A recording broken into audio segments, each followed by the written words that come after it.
Bonjour à toutes et à tous. Que la grâce, la faveur de notre Seigneur Jésus-Christ soit sur chacun et chacune de vous. Je prie que le Seigneur bénisse ta journée, toi qui m'écoutes maintenant, et que son esprit t'assiste dans tout ce que tu vas faire.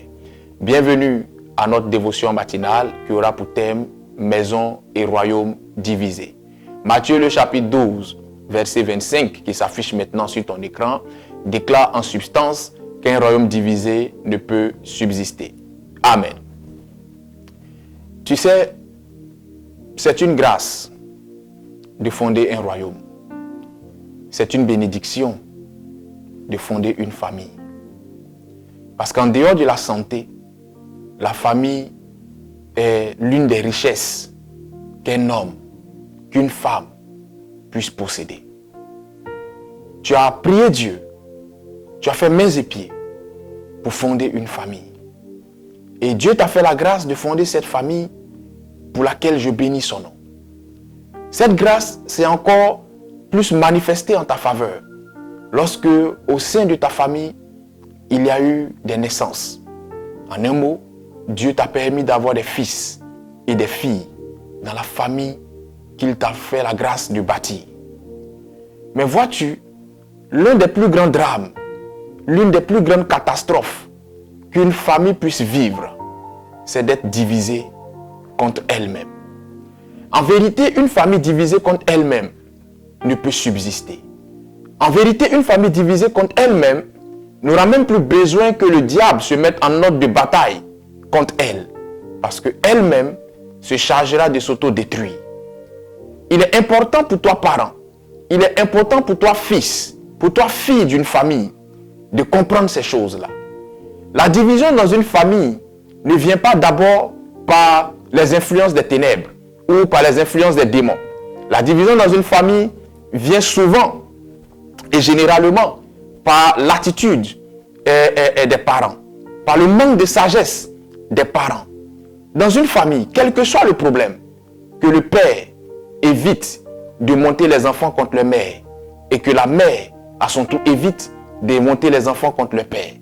Dans une famille, quelle que soit la situation, les parents doivent éviter, le père et la mère doivent éviter de monter les enfants contre eux-mêmes.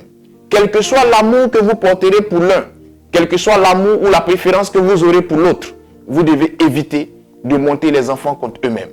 Et les enfants, à leur tour, doivent éviter de laisser la graine de la division germer, grandir et devenir un arbre au milieu d'eux. Une famille qui est divisée est une famille qui est en proie au tourment. Toi qui es enfant, quelle que soit la blessure intérieure que tu as pu subir dans ta famille, quelle que soit la frustration que tu vis ou que tu as pu vivre dans cette famille, je prie que le Seigneur t'aide à refuser d'être ce point par lequel le diable passera pour créer la division dans cette famille. Quelle que soit la blessure intérieure, quelle que soit la frustration, sois toujours un facteur d'unité, sois toujours un élément de rassemblement, sois toujours un agent qui milite pour la cohésion familiale. Parce que, quel que soit le bien matériel que tu auras, quel que soit le bien financier que tu pourras posséder, toi le père, toi la mère ou toi l'enfant, quels que soient les amis que vous aurez dehors, chacun de son côté, rien ne vaut la famille. La famille est un bien précieux. La famille est un bien sacré que vous devez préserver. Que vous devez même préserver contre tout vent de discorde, contre tout vent de division. Je ne suis pas en train de dire que les malentendus, les incompréhensions et parfois même des disputes ne peuvent pas éclater dans une famille. Mais lorsque ces choses-là arrivent, ayez la dose de sagesse nécessaire, que vous soyez enfant, que vous soyez parent, pour aplanir ces différends et continuer votre chemin.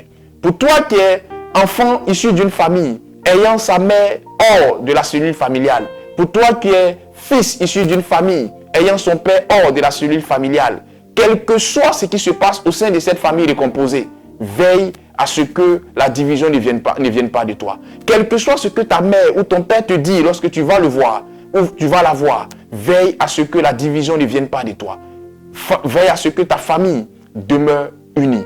Parce qu'au final, tu n'auras que la famille. Quelle que soit la situation que tu vas vivre, tes amis peuvent t'abandonner, tes proches peuvent t'abandonner. Mais lorsqu'une famille est unie, cette famille-là devient ton dernier rempart. Mais lorsque cette famille est divisée, c'est cette famille-là qui devient le poison ou la porte par laquelle le malheur finit par t'atteindre. Je prie que le Seigneur te donne la bonne compréhension des choses et que sa grâce soit sur toi. Dieu est bon en tout temps. Shalom chez vous.